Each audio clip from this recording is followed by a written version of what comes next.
1. You will hear a telephone conversation between a hotel receptionist and a caller making a reservation. Seconds to look at questions 1 to 7.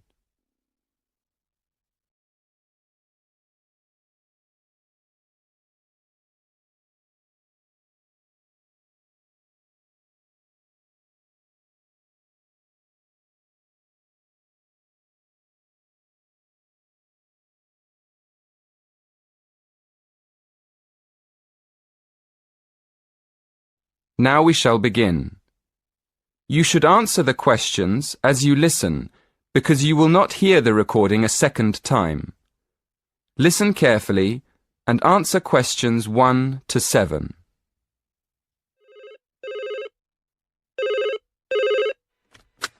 Silver Tulip Hotel, good afternoon. How can I help you? Yes. Good afternoon. I'd like to book a room for next Friday. Certainly, sir. How many nights will you be staying? Just one, please. And would you like a single or double room? A double room, please. A double room. And would you like twin beds or a king-size bed? A king-sized bed, please. Let me see. Yes, we do have a double room available for next Friday. Would you like me to book it for you? Yes, please. Could I have your name, please? Yes, it's Edward Francis. Is that Frances? No, it's Francis.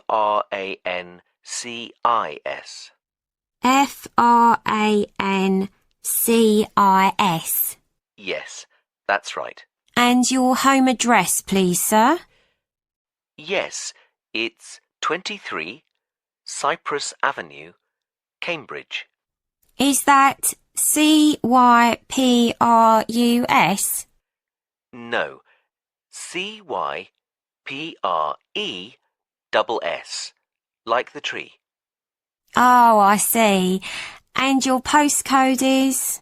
CB3 9NF. And it's just for one night? Yes, that's right. We can reserve a parking space for you. Are you coming by car? Actually, I'll be taking a taxi from the station. That's fine. And one last question. Would you like dinner and breakfast? No dinner, thank you. But I'd like breakfast. Just breakfast. So, to confirm, you're arriving on Friday the 16th of April and leaving on Saturday the 17th. That's one night in a double room with a king-size bed with breakfast. That's right. Thank you very much. Before you hear the rest of the conversation, in the exam you will have 20 seconds to look at questions 8 to 10.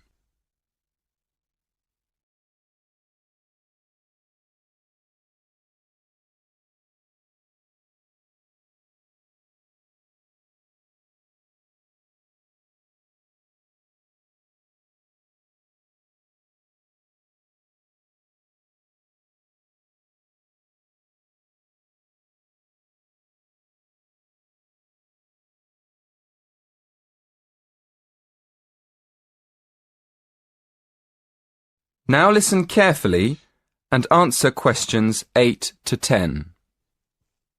And could I have your mobile number, please? Yes, it's 07976 122 577. Oh, no, sorry, it's been changed. It's 07961 121 597. 07961 121 597. Thank you. Is there anything else I can help you with? Yes, I'm having dinner with a friend. Could you recommend a good restaurant nearby? That would be the Winston Churchill. It's about a mile from here. Perfect. Could you please make a reservation for 7 p.m.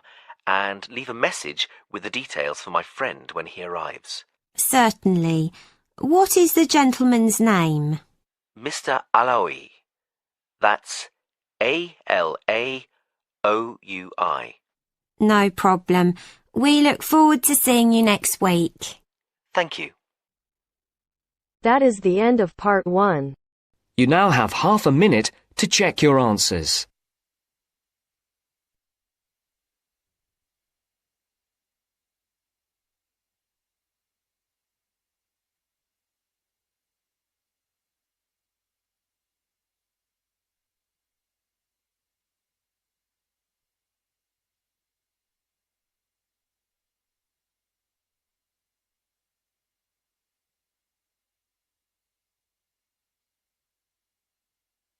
Now turns to part 2. Part 2. You will hear the head teacher of an English primary school talking about the school to a group of parents and visitors. First, you have some time to look at questions 11 to 15.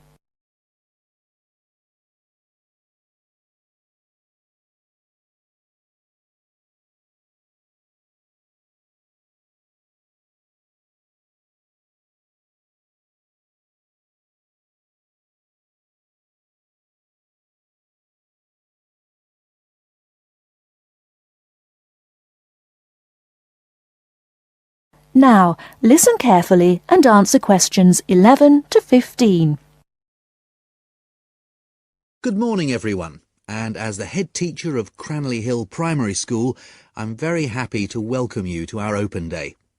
Today, the school is open not just to parents of our pupils, but also to anyone else interested in seeing the school. I'll start by telling you about the school, and after that, you can walk round and see it for yourselves. We take most of our pupils from the two nearby villages of Seabourne and Millthorpe. These were once coal mining villages. There have been coal mines here since the 1830s. When the school was originally established, way back in 1899, almost every child's father worked in the mines. However, the coal mines were closed in 1983, and many people left the area as a result. Nowadays, most of the remaining inhabitants tend to commute to work in the city rather than working locally. At present, the number of students on our rolls is just 90, compared to almost 200 in 1985, due to the decline in the population of the mining villages. And the staff see this as a big bonus because we know each student personally. The school is very involved in the local community, and we are especially proud of our status as Great Britain's first school to be entirely powered by wind energy. This project began several years ago when it was decided that a wind power turbine should be installed in the school field.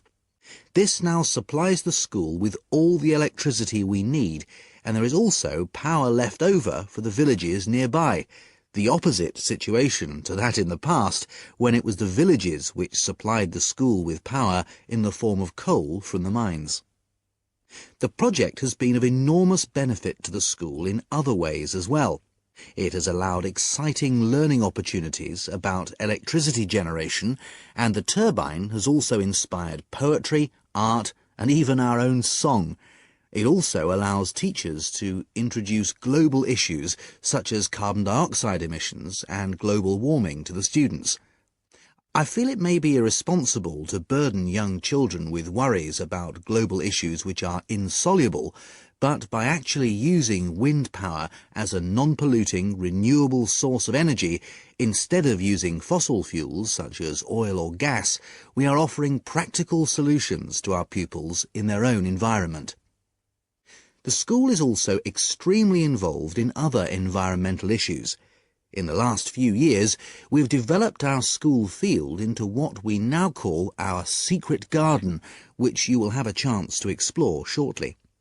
Here, the pupils have their own organic vegetable patch, and another special feature of the school is that the vegetables grown here are used in the school kitchens for school lunches, with any extra ones being taken home by the children to share with the community.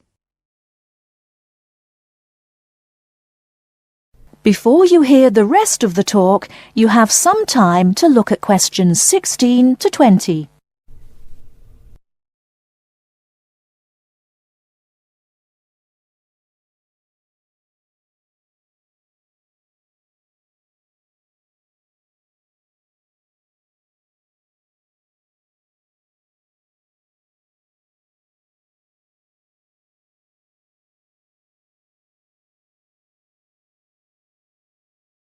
Now listen and answer questions 16 to 20. Now, I'd just like to tell you some of the things to look out for as you go round the school site. At present, we're standing just at the front entrance to the school facing north, and as you can see, the ground slopes up quite steeply behind the school. To our right, we have the car park, OK? And to our left, we have our sports field. This is just for training and informal games. We use the village football field for our under-11 matches. At the far end of the car park is our recycling centre. This is for things like paper, glass and so on, and everyone is very welcome to make use of it. Immediately behind the school to the north, we have the play area. Unfortunately, we had to remove the play equipment, the climbing frame and so on, because it didn't conform to safety regulations. But we do have the treehouse in the middle of that area. That's very popular. Then, at the top end of the play area, you'll find the entrance to the secret garden. The vegetable patch is in the bottom corner, and beyond it, hidden in the trees, we have a pond. The children love this because it attracts all sorts of wildlife, frogs, fish, and lots of birds. I should just mention the trees. There are over 30 different species, all planted by the children. In the middle of the garden, we have what we call the storyteller's chair, and this is where the children come with their teachers and sit on the grass to listen to stories. And finally, at the top end of the secret garden, to the left, is our wind turbine. And as you go round the classrooms, you'll find lots of work done by the children explaining all about how it works and how proud they are of it. Right, now, before we go... That is the end of part 2. You now have half a minute to check your answers.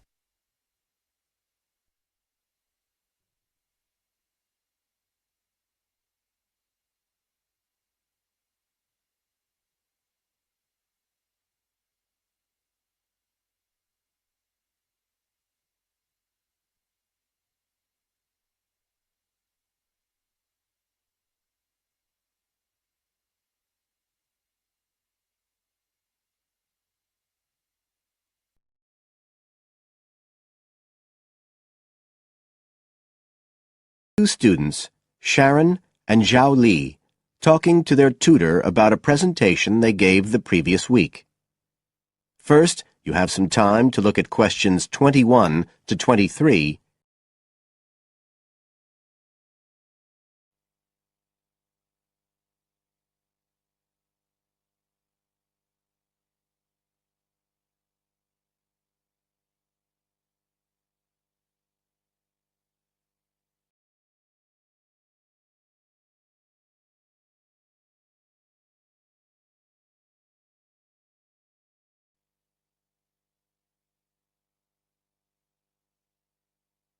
Now listen carefully and answer questions 21 to 23.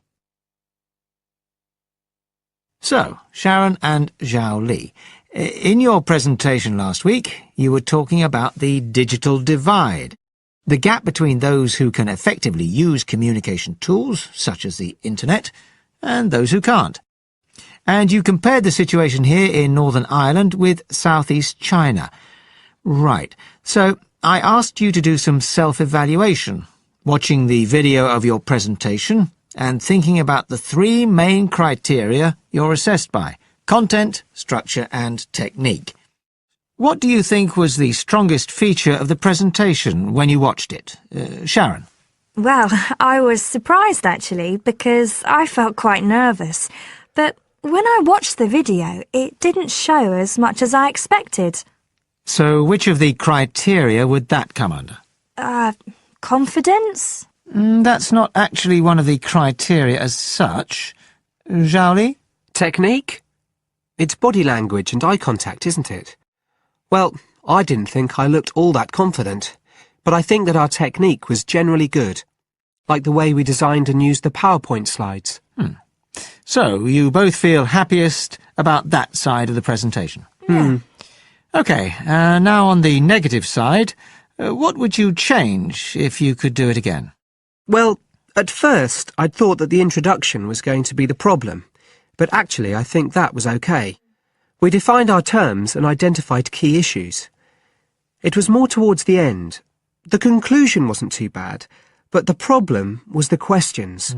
We hadn't really expected there'd be any, so we hadn't thought about them that much. OK, anything else? Well, like Zhao Li says, I thought the conclusion was okay, but when I watched this on the video, I thought the section on solutions seemed rather weak. Can you think why? Well, we explained what people are doing about the digital divide in China and Northern Ireland, but I suppose we didn't really evaluate any of the projects or ideas. It was just a list, and that was what people were asking us about at the end mostly. You now have some time to look at questions 24 to 30. On page 93.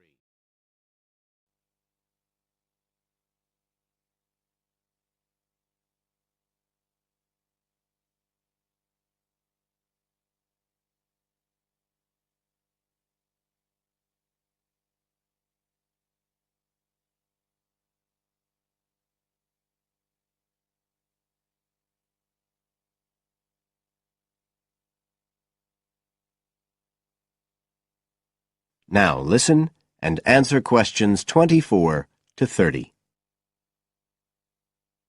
OK. Now, I also asked you to get some peer evaluation from the other students. Yes, well, people said it was interesting, like the fact that in China the internet was used more for shopping than in Northern Ireland. They said sometimes it was a bit hard to understand because we were talking quite fast, but we didn't think so when we watched the video. No, it's a bit different, though, because you know all this information already. If you're hearing it for the first time, you need more time to process it. That's why signposting the structure and organisation of the talk is important. That seemed okay. No one mentioned that as a problem. Some people said that we could have had more on the slides, like some of the other groups had nearly everything they said written up on the visuals as well. But other people said the slides were good. They had just the key points. Yes. And most people said we had quite good eye contact and body language. They all pointed out we'd overrun. They all said we were 5 minutes over. But we timed it afterwards on the video, and it was only 3 minutes. We were a bit unsure about the background reading at first, but I think we did as much as we could in the time. Anyway, no one commented on that under content. But one thing that did come out was that they liked the fact we'd done research on both Northern Ireland and China. Most other people had just based their research on one country. We managed to get quite a lot of data from the internet, although we had to do our own analysis, and we did our own surveys as well in both countries. So the class gave us best feedback for content, but it was all okay. Right. Well, that's quite similar to the feedback I'm giving you. I was very impressed by the amount of work you'd done and by your research methodology. So, actually, I'm giving you full marks for content. 5. The structure of the presentation was good, but not quite as good as the content. So, I gave that 4. And the same for technique. So, well done. Thank you. Now, the next stage is to write up your report. So, just a few pointers for you here. First of all, in your presentation, I think your ending was rather abrupt. You suddenly just stopped talking. It wasn't a big problem, but think about your closing sentences in your report. You want to round it off well. One thing I forgot to mention earlier was that I felt a very strong point was that after you'd given your results, you explained their limitations. The fact that we didn't have a very reliable sample in terms of age in China. Yes, that section. So don't forget to include that. And you had some excellent charts and diagrams, but maybe you could flesh out the literature review a bit. I can give you some ideas for that later on if you want. OK, is there anything else you want to ask? No, thank you. Thanks. That is the end of part 3. You now have half a minute to check your answers. You will hear an extract from a talk about student health, and specifically about ways to avoid headaches. Listen to what the speaker says and complete the summary. First, look at questions 30 to 40.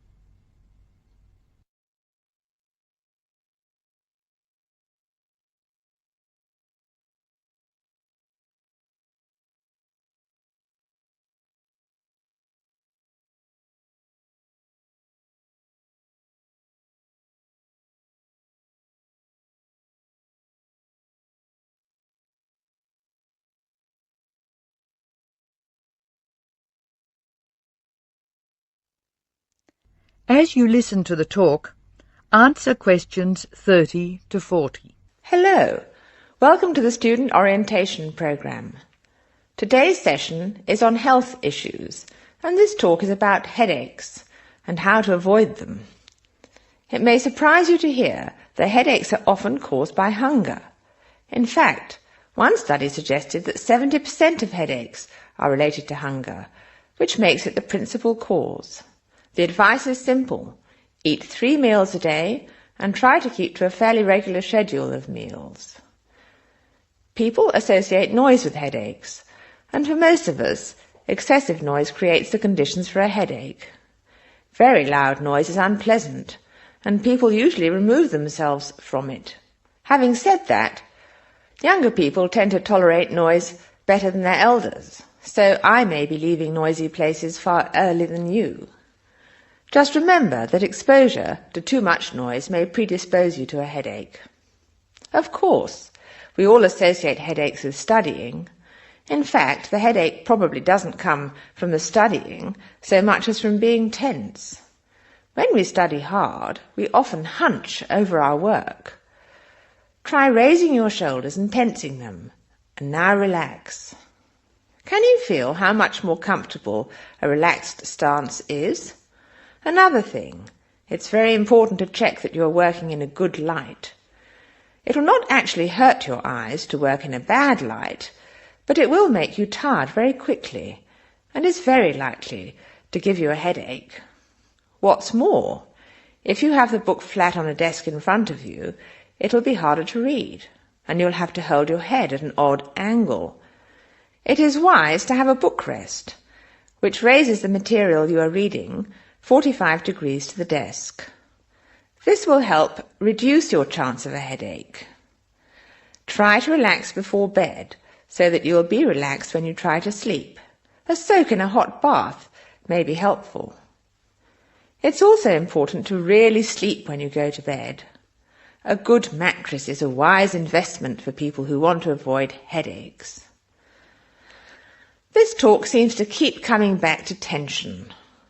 Tension may cause you to chew too forcefully, clench your jaw or grind your teeth, and this in turn may lead to headaches. It is very easy to say that you shouldn't grind your teeth, and very hard to stop, particularly if you grind your teeth in your sleep. Try to avoid situations which will make you tense, particularly just before bed. If you do compulsively grind your teeth in your sleep, ask your dentist about a soft mouth guard. In general, try to eat regular meals and avoid tense situations. Be sure you get plenty of exercise. Hopefully your headaches will be greatly reduced. One other thing I should point out, avoid smoky rooms and cars. Such places certainly encourage headaches, and the smoke may be doing you quite serious long-term damage. That is the end of part 4. You now have half a minute to check your answers.